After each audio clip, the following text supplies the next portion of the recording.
Energy increase across the period. Anybody? Oh, we went over this yesterday. You're the one who gave the answer. I am. Anybody? Just look at it. Okay, so here we go. Ionization energy tends to increase across the period. So the question is why? And we talked about this yesterday, and we're trying to review it again today so you really understand what's happening with the metals and the nonmetals, the difference between them. Starts with an R, is the main word I'm looking for. Radius. No. If you look at ionization energy, it tells you it's the energy required to do what? Remove. Remove. So remove is the key word here. So they're losing more as they go down. Do nonmetals want to remove an electron? Yes. No. No, wait, no, they're trying to give. Nonmetals want to gain. Like we talked yesterday, I use analogies to help me remember this stuff, and I told you that metals are like men and that they want to donate.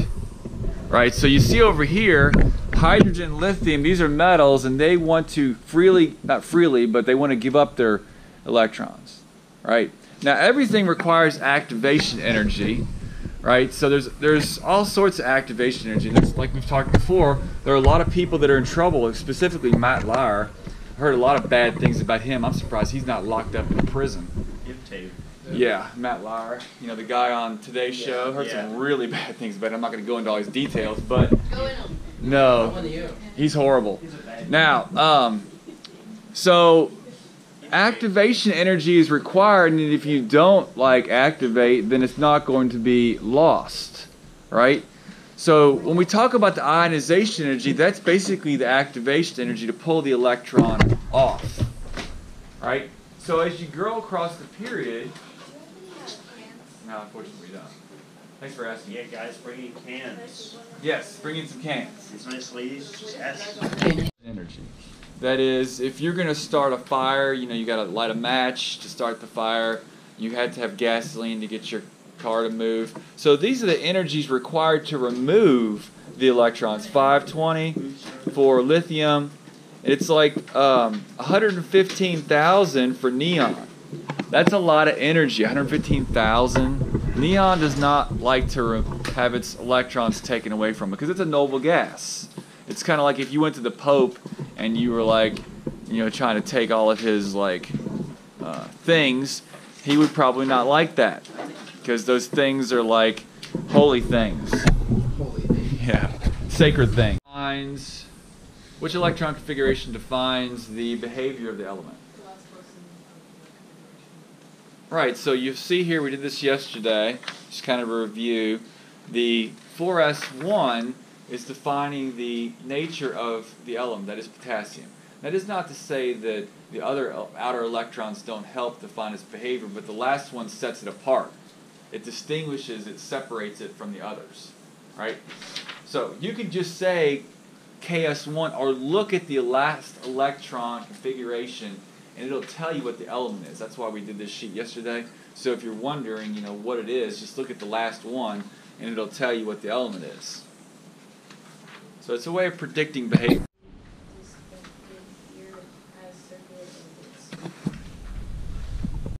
Okay, so the neutron controls death. And the best evidence for this is the band of stability. When you look at the neutron to proton ratio, you'll see that as you go from 19, it goes to a 2 to 1. That is two neutrons to 1 proton. So as that increases, the element becomes less stable and is more likely to change into something else. Now, how many stable isotopes are there? Is it around 20? No. Wait. I'm having trouble with numbers. There's too many numbers in this class. There's numbers everywhere. No, there are 82 stable isotopes. And it goes all the way to lead. Now, what does that mean there are 82 stable isotopes? No, there's a lot more unstable. I mean, you look at the isotopes, a carbon can have anywhere from 15 to 20. Now, the most, the radio ones that are relative, you can, you say, examine are 2. You got carbon, 13 and carbon 14, the ones we consider to be like observable, but there are other ones you can make that are less stable. So when we say stable, what do we mean? There are 82 stable isotopes. What does that mean? Forever. Yeah, they don't have a predictable death. Yeah. So if you don't remember that, you might want to write that down. I was talking to my son about that last night. I said, you see around you a lot of death and plants dying and things So you changing. Just randomly talk to that about your son, to your son. Well, I talked to him about different things, but that came up in a conversation, yeah. Because if you don't, he's your age. No, he's a freshman.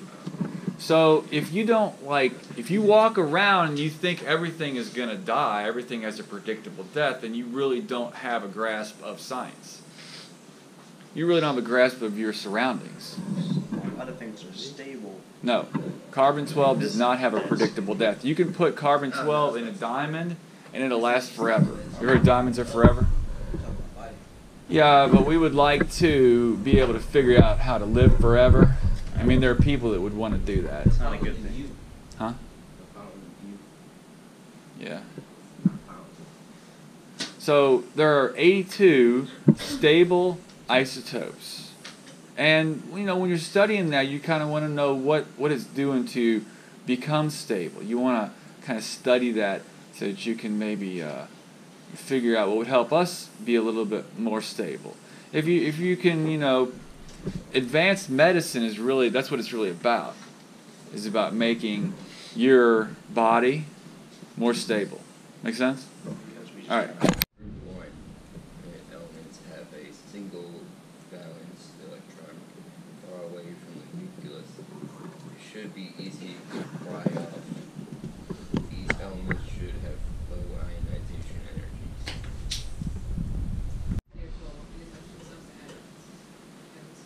Especially if an unfilled outer orbital is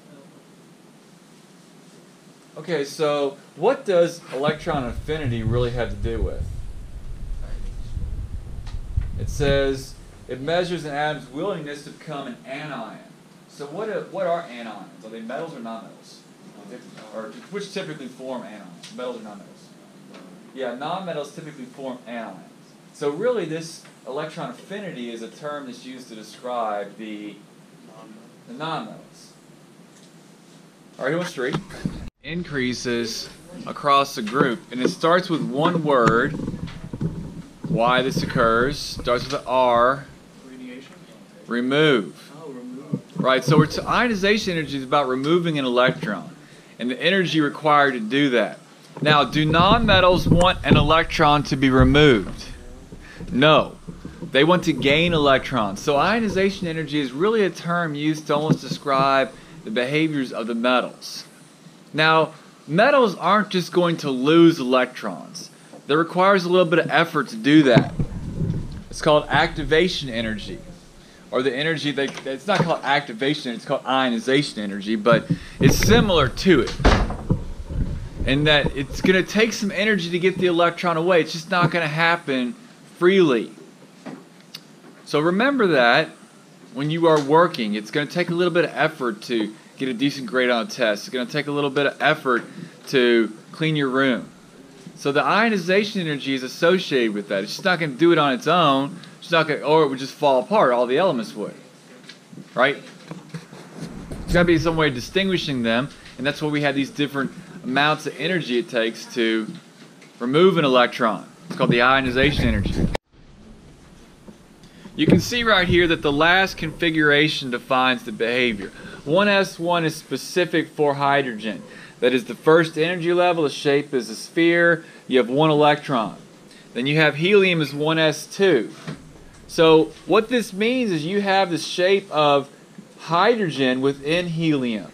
Helium is building on hydrogen. That is what already works. So helium is defined by the 1s2. Hydrogen cannot be 1s2, except when it gains an electron. Now hydrogen doesn't want to do that. Typically hydrogen wants to lose an electron and behave like a cation, like water. In fact, they are so reactive that they're never going to match a mercury. It always Alkali reactivity. Reactivity. Okay, just go on where it says atoms towards the right side. Did you read that? Yeah. You read that? Okay, so what does electron affinity measure? The willingness to become, to add an extra electron. Right, so it's the willingness to become an anion, and what group of elements desire to be anions? Alkali? No, that would be metals. Wait, no. Alkali metals. Halogen or the non... You can see it? Yeah, it's blotted out. Orbit consistent with a whole number of moons. Misleadingly depicted as circular orbits. They're not circular orbits, they're circular origins. That is, the electron is following the origin, but it's doing it as a wave. So if I were to draw it on here, it would kind of look like this. That is, the wave is following this origin. It's a crest, trough, crest, trough. Now it's not going to go in between these energy levels, right? It's going to stay within the energy level. So it's kind of like it's got his little zone there. So if it's pushed into a lower energy level, that's when you have electron transition, and you can have energy given off like ultraviolet, UV, which is ultraviolet, infrared, and visible light. Elements should have low ionization energies, and so they do reform. Looking to react with other things. Now this table shows us the pattern, but it doesn't show us the ionization table. This table shows the ionization energies, and as you see, like for lithium it's 519, sodium is 494, and those do not exist in their pure form, elemental form, naturally, because the energy to remove it is fairly low. Now there has to be some energy, or they would just, all exist in that state, and there would be no way to distinguish between the two. So sodium and lithium behave differently based on the activation energy. It's not activation energy, it's ionization energy, which is what's required to remove that electron. Is everybody clear? It doesn't want to do it on its own. So you need to remember that in the future. Like if you look at your room and it's not clean, it requires a little bit of effort to do that. If you look at your car, it's not washed, it requires a little bit of effort to do that. So those are things that you're going to see in your future as far as if you want a particular behavior. Now sodium as an ion, particularly a cation, behaves differently, very differently than sodium as a metal. Sodium as a metal is very reactive. Sodium as a cation, not as reactive. A little bit more stable because it's lost that electron. Hannah, if you eat metal sodium, what's going to happen to you? Well, your mouth will probably explode. Yeah, it's going to cause pain. Yeah, you might not die, but you're probably going to be in a lot of pain. Here, that question here, why does ionization energy decrease down a group? So you have 519 here and 376 here. Why is the ionization energy less for cesium than lithium?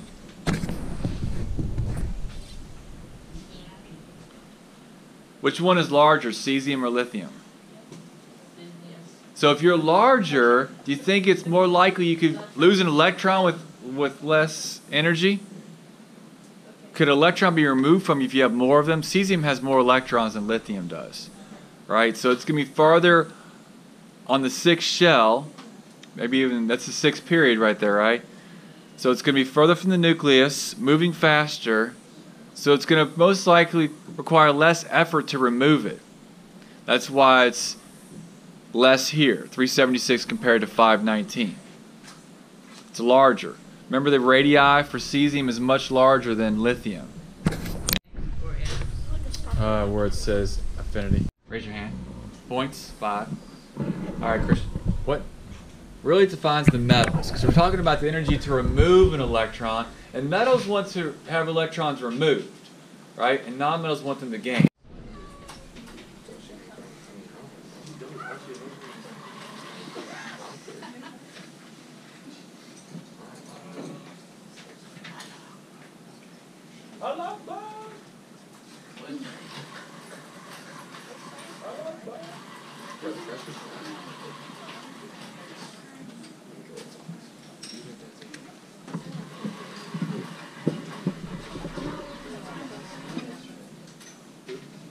Okay, so a Net's response would be the atomic radius decreases, outer electrons are closer to the nucleus, and are more strongly attached. So up here you see the trend, Jacob, trend, that ionization energy increases across the period. Now, does it increase or decrease down a group? In our class student survey, does ionization energy increase or decrease down a group? 9 out of 20 said that it decreases, and then 7 out of 20, some people didn't vote, said that it increased. So more people got it right. Now you can see up here that it goes from 519 to 376. And why is that?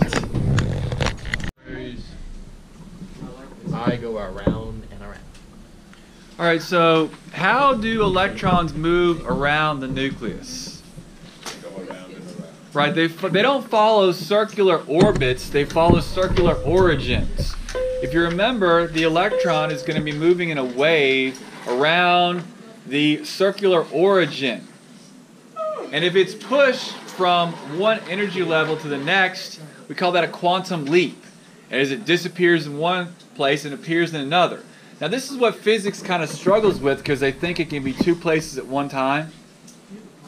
Now, I think, Jacob, what happens is that the electron can break apart. There are particles that make up the electron. It can be pushed apart and then reassembled in another location. Why? Based on the conditions that are pushing it there. So it appears to disappear, but it just kind of breaks apart and reassembles. The electron is most likely capable of breaking apart. There are particles that make it up, quarks. We haven't proven that, nor have we proven that the graviton has mass. Now, if you've been following the news, I've read recently that the earthquake in Japan several years ago, they were actually able to detect it before it happens. And they're now working on having an alarm system for earthquakes that you'll be able to detect gravitational waves, warn people, give them about a minute warning so they can get out of, yeah, you'll have about a minute warning to get out of the building. Well, a minute is better than no warning. I'd rather, You know? I'd rather not know a minute. I'd rather have a minute so I can run out of my house. Electrons are closer to the nucleus, which holds them more tightly, so ionization energy is rising. One electron is about one proton. Now, in atoms, an electron's energy is negative. Since energy must be added to form the electron free of the nucleus, the free state is taken to have energy. To raise an electron from shell 1 to shell 2 requires an energy equal to the difference next 3.0. And therefore the electrons are being held more tightly. The decrease going down a group, obviously we pointed that out, and electrons are getting further away from the nucleus. There's one more point we want to bring to your attention. That is that the second ionization energy is generally significantly higher than the first. What does that mean? Second ionization energy is higher than the first. All right, Josh. Now, if you look in the book, they have a diagram on this, and it shows you that it's a lot more on page 192. The second ionization energy is a whole lot more. It's like 7,300 for lithium, whereas the first one's 520. So it requires a lot more to remove the second one than the first one. Even for something like boron and carbon. And you see beryllium, page 92, beryllium, you can see here how it is a little bit less, the energy required to remove that electron, because it's found in the second group. And the second group desires to lose 2 electrons, like magnesium and calcium do. Why does ionization energy increase across a period? Wants an electron. Write that down. How much an atom wants an electron? So what do you think this has to do with? You think it has to do with nonmetals or metals? Raise your hand. No, it's actually the nonmetals. The nonmetals want an electron. These when they get one, they become anions.